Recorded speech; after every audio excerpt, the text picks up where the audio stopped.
Hi, Les Arnott here, and we're looking at using bracketed images, so images that have been bracketed by two stops, and merging these together in Photoshop to give us one complete overall image that's capturing all the depth that you can get from the three images. So the three images, if we look, this one's took. Just have a look what we've got here. I think these. Okay, so here's the range of the three photos. So we've got these three all bracketed by two stops. Okay, and we need to select the three images. So that's the overexposed one, that is the underexposed one, and that's the one that's been took at normal exposure. It's a little bit darker, I'm not too worried about that. Okay, so to select them, we click on the first one in the selection, hold down the shift key on the keyboard and click on the last one. So we've got all three selected. We right click and we go to, here we are, editing, and the last one, open as layers in Photoshop.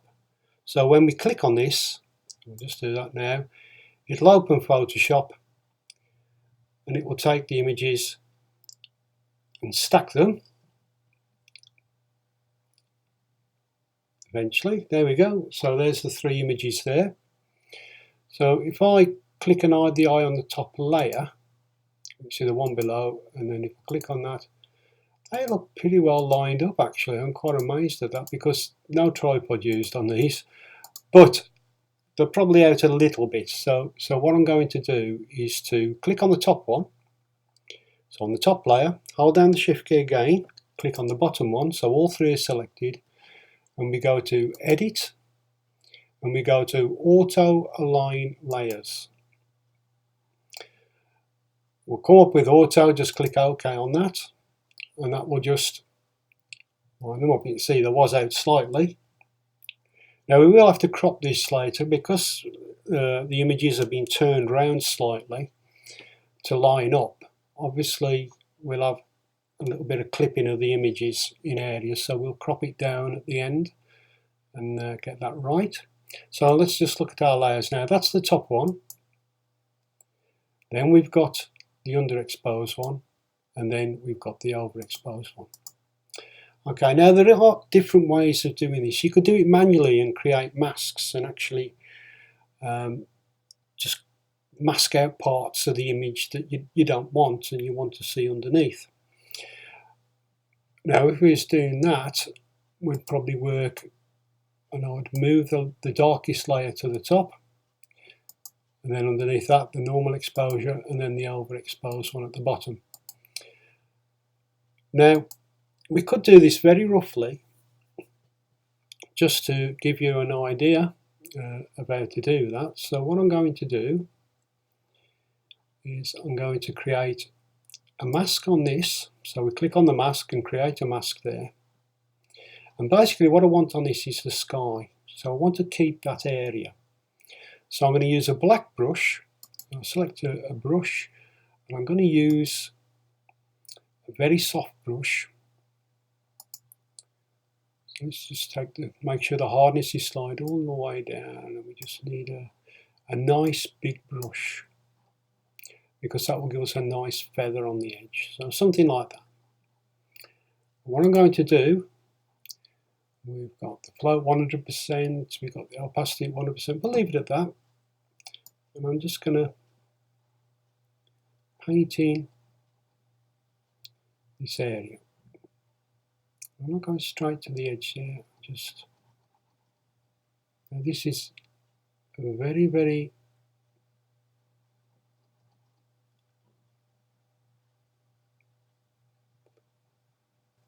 we can make an easy selection of the sky. So let's just hide this layer and go and hide this one. So we go to this layer, and then if we use the selection tool and get that nice and big, so we'll alter the brush a bit larger because this sky is obviously going to be washed out completely, and we just click that, and there we've got a perfect selection of the sky. And now what I do is I'll go back to this layer. Remember, we've just got the sky selected. I'm going to bring this layer back on, and this layer, make sure we're still on this top layer. Make sure we're on the mask, so the mask selected there. And I'm going to select a black brush, and I'm going to go to select inverse. Okay, so make sure I click on the brush. And what that means now is, using a black brush, I can just paint out because we've inverted the selection, so we have the sky selected and now we've got the exact opposite, and I'll just use that to do that. Let's go to select, deselect. Okay, now you can see there's a little bit of a fringe there, and that's okay. Double click on it, sorry, there we are, double click, and I'm going to feather it.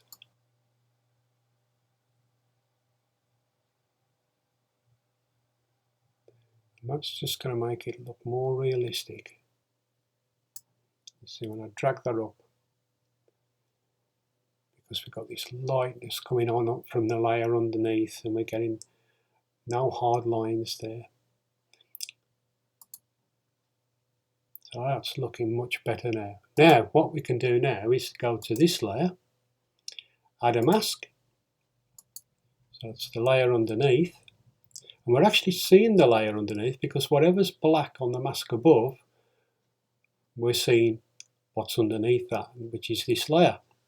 So what I'm going to do with this is, first of all, I'm going to lower the opacity of this layer. And I may not need to do anything else. When we lower the opacity, we're seeing the actual layer underneath. And that's looking okay. I'm going to leave it at that, and then make sure I'm on the mask and I've still got a black brush. I'm going to take the opacity of the brush down quite low, about 25%, and in the dark areas where I want it lighter, I may want to bring, I'm just going to paint, and this is lovely because you can do this randomly and you can create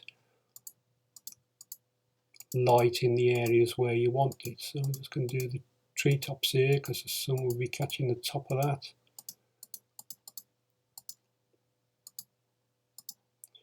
And then I'm going to brighten this area.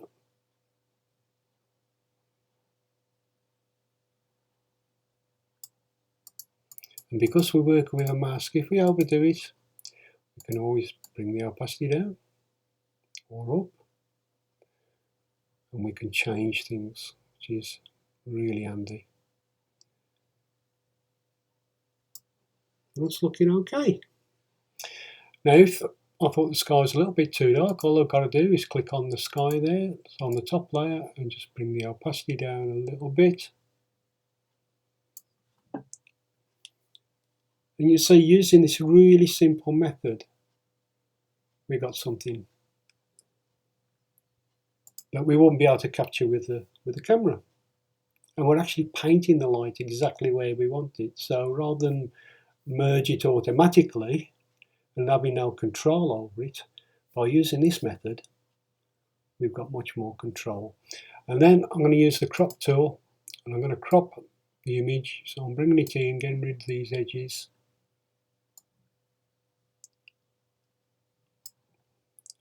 Bring the bottom in just a little bit, and I'll probably take a little bit out the sky. So this is where I can get my composition by using that. Press enter on that, and there we go. There's our image. Now what we're going to do now is to merge this image together. So I'm going to right click, flatten the image, duplicate that layer, and Now I can enhance it by using, if I go to filter and I can go to camera raw, and it may be that we want to add some vibrance, saturation,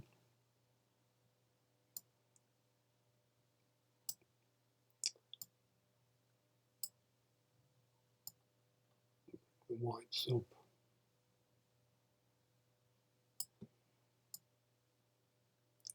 Too much saturation on there now. And we can bring the highlights down.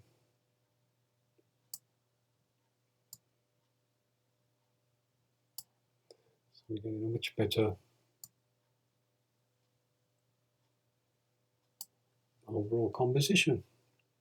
Okay, let's click OK on that. Now I've done that a little bit over the top, and the reason for that is I can just now drag down just a tiny little bit the opacity and merge it with the bottom. So I've got the exposed sky, and the rest of the image is all nicely exposed. And I say, in that first instance, if you wanted the sky a bit darker, some people may like that a bit darker, you've got that option. I took the opacity down on that. So there's lots of ways you can edit your picture by using that method.